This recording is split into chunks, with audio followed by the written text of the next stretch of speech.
Amics i amigues, obrim el Coliseo. Alcem els nostres... Els nostres què? Braços. Espases, el que siga, per a rebre... Espases no. El grandíssim Vicent Llinares. Bona vesprada. Es han quedado ahí venir, levantemos nuestro corazón. No, ya, levantemos lo tenemos levantado. No, tot el senyor. que és que després diu el xiquet que no el deixa parlar, jo per això li dic, almenys que diga el nom, que diga el nom de Vicent. Vicent Llinares, bona vesprada. Bona vesprada. A veure. Així estem. Nom de la secció, ja teniu alguna La cosa? sintonia ja la Jo tenim. tinc una proposta. Va. Proposa. Se diu Llinares, història i animalaes amb Vicent Llinares.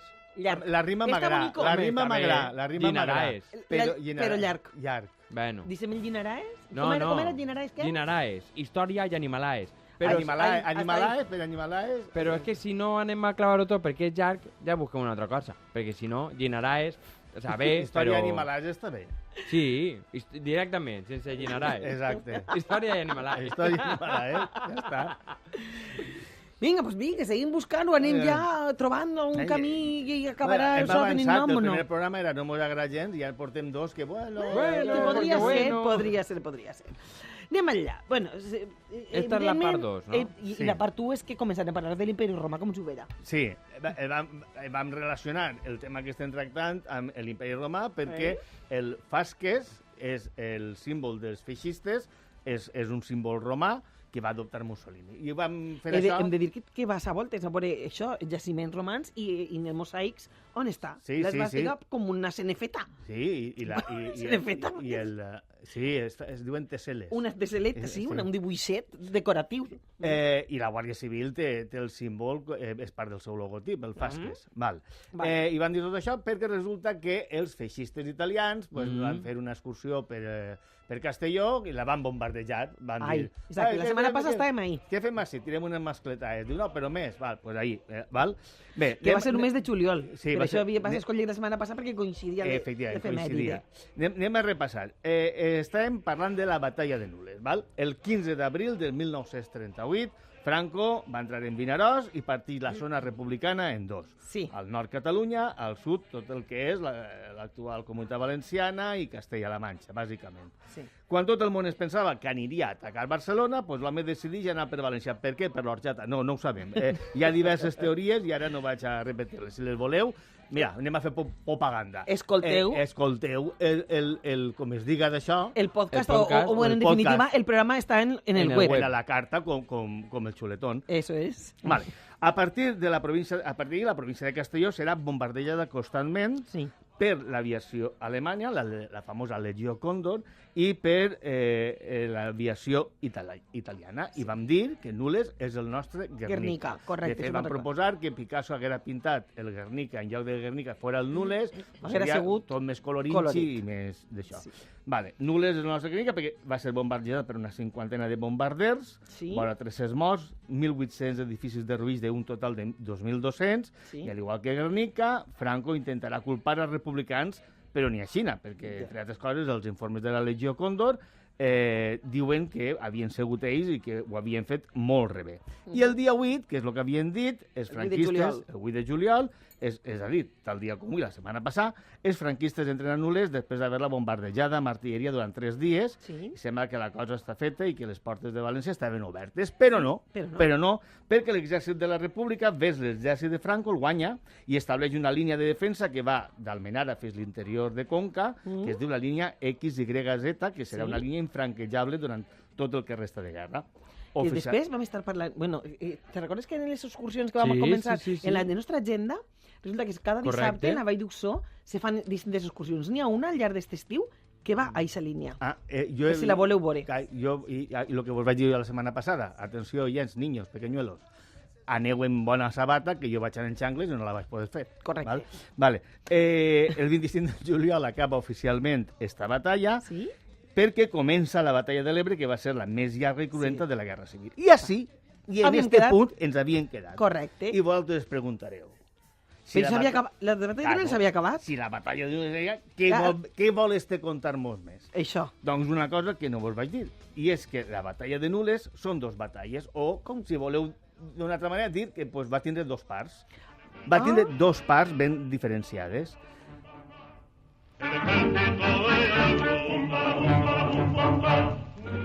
Així tenim, el 25 de juliol comença la batalla de l'Ebre, la més llarga i cruenta de la Guerra Civil. I de la que més cançons s'han fet, esta només és una, i Carmela també parla, per exemple, de la batalla de l'Ebre.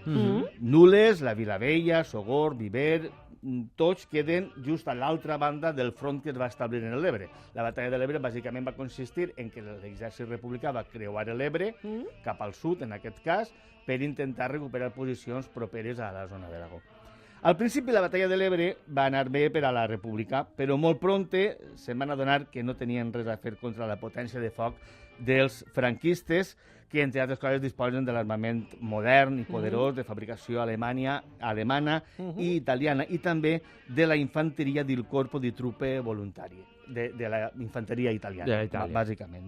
En aquest sentit, cal dir que el que va fer Hitler i el que van fer Mussolini és un poc el que vol fer Trump. I jo no paro d'insistir en que la història ens ensenya és cíclica, no? Sí, que ens ensenya coses d'ara. Què va fer Hitler? Hitler el que va voler va ser reindustrialitzar Alemanya després de la crisi del període d'entreguerres, i el que va fer va ser potenciar la indústria armamentística, que no és altra cosa que el que vol fer el Trump amb el famós 5% d'indústria, perquè aquí anem a comprar les armes dels espanyols. Els que els fabriquen, que són ells, entenc. Efectivament, no anem a comprar-les a Burkina Faso, que prou tenen en tindre paella per dinar. Saps què te vull dir?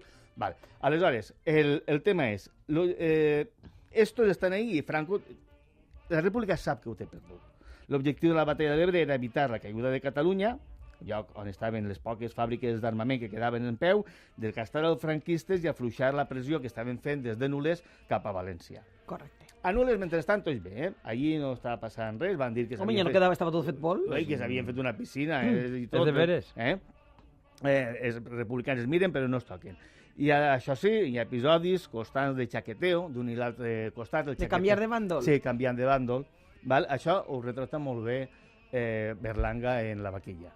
En La vaquilla, al principi, hi ha una escena que se junten els generals dels dos bandos per canviar-se tabaco i n'hi ha dos soldats darrere i diu, ¿tú de dónde eres? Diu, yo de Asiat. Pues yo soy de allá. Diu, ¿y per què no mos canviem? Perquè no mos canviem. Per què no mos canviem? I estem més prop de casa cadascú, que més prop de sa casa, correcte. Vale. La batalla de l'Ebre va durar fins de juliol a novembre del 38, val? I en novembre del 38 la República sabia que estava acabada. Sabia que estava acabada la batalla, sabia que estava acabada la guerra, i de fet ho sabien des de feia ja molt de temps. De molt abans, inclús d'iniciar-se l'ofensiva de l'Ebre, sabien que estava perdut. I per què van encabotar tant en allargar la guerra? No ho sé, per què? Perquè el conflicte de Hitler amb Europa era inevitable. Això se sabia, que anava a haver una guerra entre Alemanya i França i Anglaterra, se sabia. En aquest moment ja estava la cosa... Se veia, és com quan vas en el trencar a la paret i dius, la paret s'apropa a la paret. Vaig a pegar-me l'anyespla, ja. Si mantenien la guerra, la República tenia l'esperança de rebre l'ajuda dels aliats. És a dir, si ells aconseguien allargar la guerra civil fins que el conflicte europeu esclatara, tenien l'esperança que els aliats, anglesos i francesos, bàsicament, pogueren ajudar-los. De fet, als aliats els haurà vingut de categoria tindre la península ibèrica, un territori com per exemple Catalunya, per no tindre que fer un desembarcament en Normandia, com van haver de fer. Clar. Si te dones compte, la guerra civil s'acaba l'1 d'abril, cautivo y desarmado el ejército rojo, el dia 1 d'abril s'acaba la guerra civil, la guerra mundial comença l'1 de setembre. Vull dir, va ser qüestió de mesos. En tot cas, el que estàvem dient, en novembre la batalla de l'Ebre està perduda i les tropes d'ahir desplaçades estan a un pas de ser envoltades pels franquistes, és a dir, el gruix de l'exèrcit republicà de Catalunya està a punt de ser no derrotat, sinó massacrat. Envoltat i destruït. I el govern de la República decideix iniciar aleshores una gran ofensiva des del sud. On està el sud? Què n'hi ha al sud? Nules. L'objectiu oficial d'esta ofensiva és recuperar Nules i, en la mesura que fora possible, arribar fins a Betxí. Betxí és un punt, n'hi ha un punt elevat en Betxí que a mi no em preguntes d'això, però es veu que geoestratègicament era superimportant. Així, estem en novembre, els dies 7, 8, 9 i 10 de novembre tindrà lloc la segona batalla de Nules, que en aquest cas serà Iniciativa de Republicans. Comença a les 8 del matí la batalla i el primer que intenten és entrar per la zona que n'hi ha entre Nules i la mar, diguem-ne per l'est, atacant des de la mar. Fins i tot comptaven amb un tren blindat que es va interposar entre les tropes i la ciutat de Nules, o el poble de Nules, per a que els franquistes que estaven en Nules tingueren més complicat encertar cap a les posicions republicanes.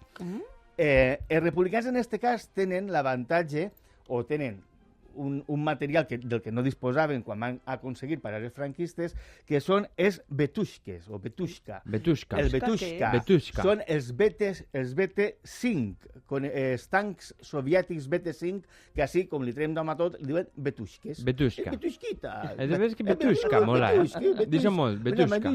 Betushka. Exacte, betushka, mola. Jo sé dir algo en rus. Betushka. Betushka també.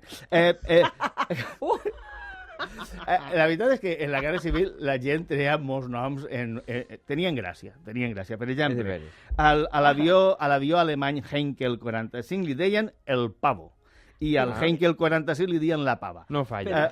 Per la forma del morro, que pareixia un tito. Ja està, el pavo. I el pavo. I una més Ara, la pava. m'agrada més el nom que li van treure al subfusell MP28, que era un subfusell que gastaven els dos bandos, un subfusell és una arma que dispara més d'una bala seguida, val?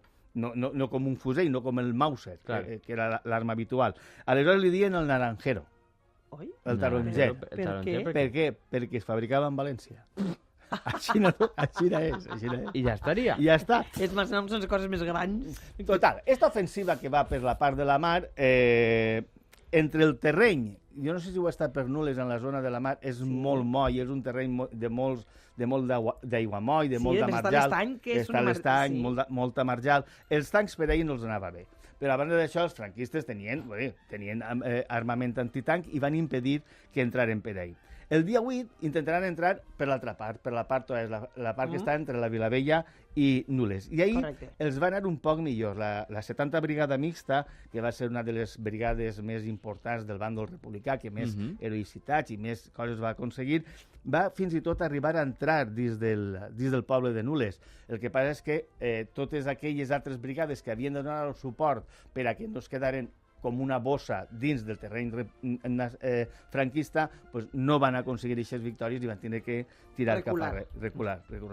El dia 10 de novembre, al final, quan la retirada de les tropes de l'Ebre ja ha pogut donar-se, ja s'han retirat de l'Ebre i ja estan a salvo, es declara el final de la batalla per part dels republicans i es dona per acomplits els objectius de la batalla, que era lograr l'atenció de l'enemic, fixar les reserves franquistes perquè no pogueren desplaçar-se al nord per reforçar les tropes que estaven combatent de l'Ebre, és dir, si jo te tinc així, encara que sigui una distracció, tu no vas a desviar recursos cap al nord, dividir a l'aviació italiana i alemanya, que estaven ahí acarnissant-se, i aconseguir desplaçar algunes unitats del nord, inclús cap al sud, per a que no perdre eixa separació que per a Franco era vital entre la part de Catalunya i la part de València. I entonces ahí, diguem-ne que s'acaba la batalla. Per això vos dic... La segona part, la primera batalla va ser la del juliol, i esta és la segona part de la batalla, o la segona batalla de Nules, que això ja era el mes de novembre. I ahí sí que van entrar en joc els blocaus, búnkers que vam parlar la setmana passada. Conclusions que podem extraure d'això. Entre les dues ofensives sobre Nules, la de juliol i la de novembre, es calcula que van morir entre 3.000 i 5.000 soldats d'ambdós bàndols. Alguns autors diuen que és molt probable que molts cossos quedaren soterrats sobre la terra molla dels tarongers i que quedaren ahí. Després de la guerra, quan els franquistes ja es van fer amb Nules, tenim dades de que es van afusellar a 14 habitants de Nules per ser republicans. Perquè serien d'este bàndol. Exacte. I per si algú té dubtes de com va ser l'ofensiva aèria sobre les terres valencianes en aquells temps, n'hi ha anècdotes que diuen que Castelló és la província més fotografiada del món en els anys 30, perquè l'aviació italiana i alemana no parava de fer fotografies. En alguna ocasió per allà han fet exposicions d'aquestes fotografies i és flipant. És una passada. Els territoris valencians van rebre en l'estiu del 38, estem parlant només de l'estiu del 38, 1.054 atacs aeris, és a dir, bombardejos, que van causar entre 1.850 i 2.100 morts, aproximadament. València va ser 847 morts, que és la tercera ciutat amb més morts per bombardejos aèris d'Espanya. Alacant, 490, dels quals només 300 van morir a l'atac al Mercat Central del 25 de maig. És un atac també molt famós. Sí. En Castelló, 150 morts en 40 atacs, dels quals 24, d'aixòs 40 morts, 24 eren menors d'edat. I en total es van destruir en els territoris valencians en este estiu fatídic del 38 entre 3.237 cases i 67 vaixells de naus. Les xifres són brutals, En Castelló 150, en Alacant 490, en València 847, però és que en la zona de Nules 2.600. Sí. Tingueu en compte que la Guerra Civil Espanyola, en aquell moment li seria la guerra, no la Guerra Civil, el nom de Guerra Civil és molt posterior, va ser el lloc on se va establir per norma que era una bona idea bombardejar sistemàticament a la població civil. És cert que la República va bombardejar objectius civils, ciutats com Córdoba, com Granada, com Sevilla, però ho feia amb objectius militars, és a dir, estratègicament eren com els col·laterals. A per esta fàbrica, a per este quartet, a per esta caserna, a per esta bateria d'artilleria. Els alemans i els italians bombardejaven indiscriminadament. Quin era l'objectiu? A, causar pànic. I dos, causar problemes. Vull dir, si tu tens una població civil que necessita ajuda sanitària, que necessita que estigues avisant-la, que necessita menjar, que li construïsques uns refugis, i ho tens tot, tens el caos en la rereguarda mentre estàs guanyant en el front de batalla. Aleshores, això és la gran diferència. Sí que n'hi ha revisionistes que diuen no, la República també... Sí, efectivament, estaven en guerra, la República també va bombardejar, però no era el mateix sistema ni el mateix objectiu. De fet, la Guerra Civil va ser un assaig per a Hitler, que després va dedicar a bombardejar tota Europa. Cosa que els aliats també van fer. Així no n'hi ha ni bons ni dolents. Vull dir, els aliats van bombardejar Alemanya a un nivell molt superior del que va poder fer Hitler amb Londres, per exemple. Val? Però bé, que ni un... que bombardejar la població civil està mal. De ninguna de les formes. Està mal. Sí, senyor. Jo vos recomano anar a Nules, a l'audiència recomano anar a Nules per a veure-ho. La Guerra Civil no va ser un videojoc, encara que... Això per als xiquets és important que tu ho digues. És molt important. La guerra, jo intento... És difícil d'explicar això als nanos. En un videojoc, jo no sé si heu jugat als jocs d'estos que diuen de ganes, jo he jugat. Tu te maten, sí, i tornes als artes, inclús tant si és online com si és offline. Sí. En la guerra, això, intentar explicar-los que això no és complicat, perquè ells no tenen eixa visió. Eixa concepció, sí, no? Sí, igual que és complicat explicar-los el que és el temps. El pas del temps. És complicat. Vam parlar ahir que la font era un llibre que es diu Nules, la font principal, un llibre que es diu Nules, un municipi estratègic a la batalla de Llevant, escrit per Rosa Montlleó, David Oliver i Alfredo Fornàs i editat per l'Universitat Jaume I de Castelló, que insisteix, és un llibre que està molt bé per saber què va passar en casa. Vull dir, perquè a vegades la història se'ns queda molt lluny. L'Imperi Romà, l'Imperi Romà, sí, ja s'han mort fa... Home, se riem una miqueta per això, Vicent. Però vull dir que està bé anar i veure-ho. Així a casa nostra això estava així. Jo quan vaig entrar als búnquers, de veres vos ho dic, em vaig estremir de pensar que allí, feia només 80 anys, hi havia gent disposada a matar altra gent perquè uns els havien ordenat que havien de fer-ho. I tu impressionant, és colpidor, és colpidor. I això no és l'Imperi Romà, això és Mahuela. Sí, correcte. Correcte. Bé, i això és el que volia dir respecte de la batalla de Nules. Però... Així tancaríem aquest capítol. Exacte. El tema 2. El tema 2. Que no sé si en tapa control o no. Ja que estem, hem parlat de Nules per coses així, ja parla coses... Clemenules i Gres de Nules. Estupendo. Molt bé. Sí, ja està. I molt bon camp, perquè l'altre dia parlàvem en la de la Tosquilla, que precisament és de Nules, que en la Pedregasta s'ha fet mal, i els robatoris. Vam parlar de lo pla que és el territori de Nules i tal, claro, és que es diu la plana per algo. No, clar, és una pista. És una pista. És una pista. Va, que abans d'això volíem preguntar-te, tu volies reflexionar sobre un altre tema d'actualitat, en esta ocasió protagonitzat per Trump quan deia això. I would like to see that happen. We want to work with the United States in peace and security within the region because we are committed to that. And we just want to thank you so much for this opportunity.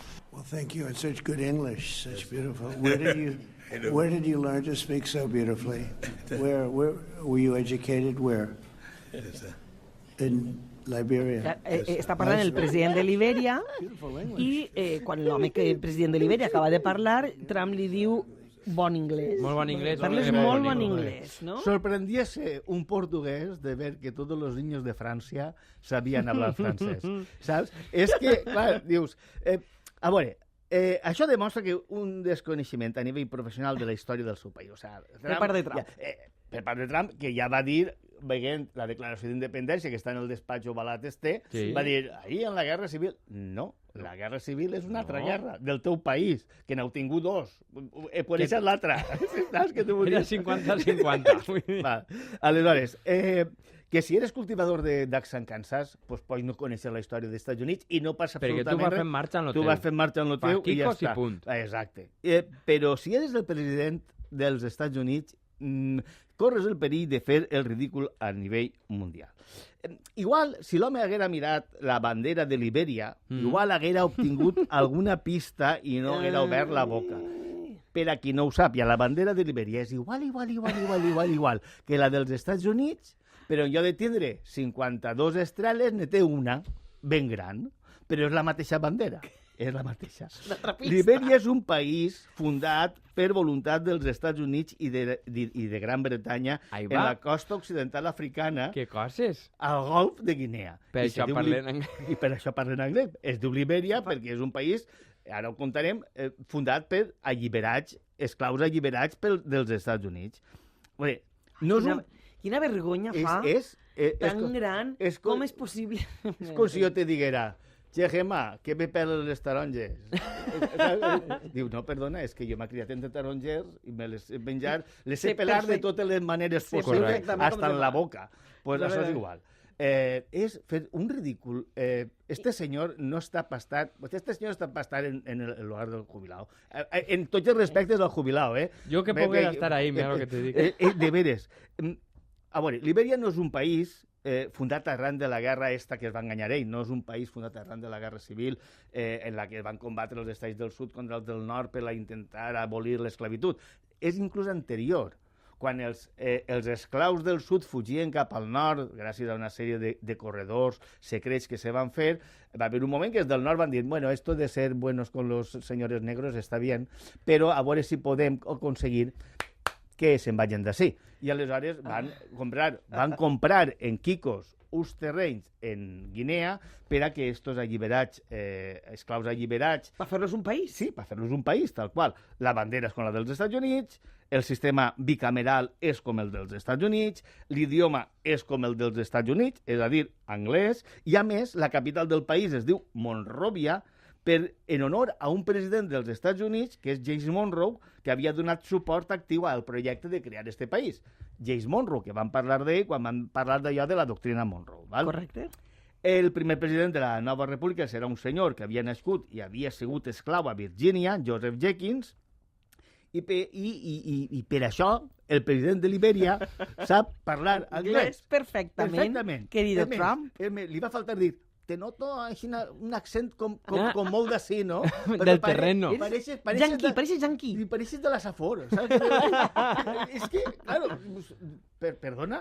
Bé. Vaig dir-te una cosa, que a ell la bufa fer el ridícul a nivell internacional, perquè sembla... Ell és ridícul. Però què passaria pel cap del president de Libèria en aquest moment? Diria, menuda... Què faig, Enric? Plore... Clar, jo crec que això te descol·loca, perquè és algo tan obvi que jo crec que no t'ho vas... Vamos, jo no m'ho haver esperat, i crec que este home somriu així una miqueta com pensant, m'està prenent-me el pèl o com va el tema, no? Perquè què vas a fer? És que, en fi... Es que falta, no sé. ¿Tienes buen inglés? ¿Qué era? ¿Faltaba fechir ahí? ¿Para ser de África?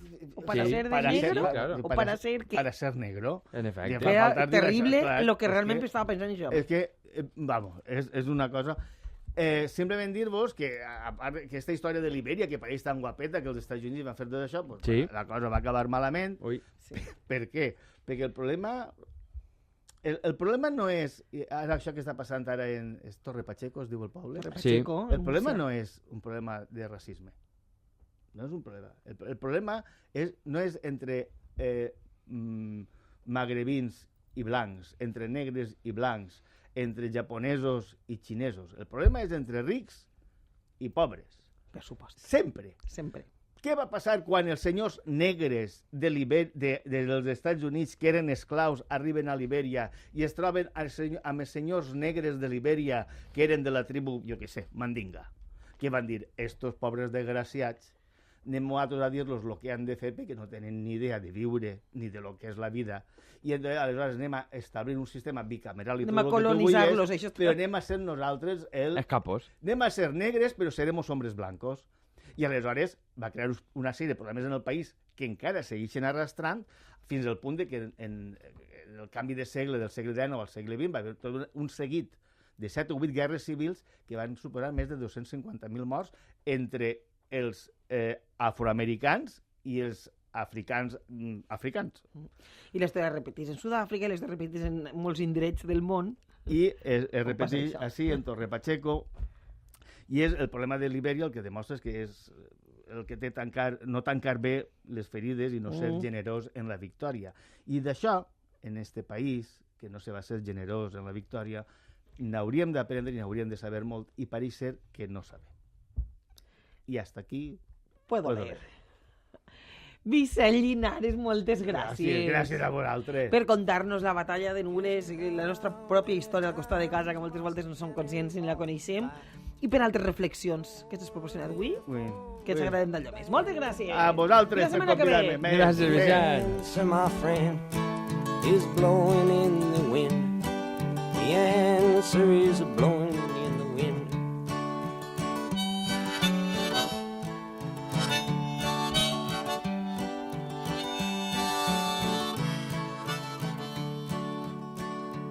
Yes, and how many years can a mountain exist before it is washed to the sea? Yes, and how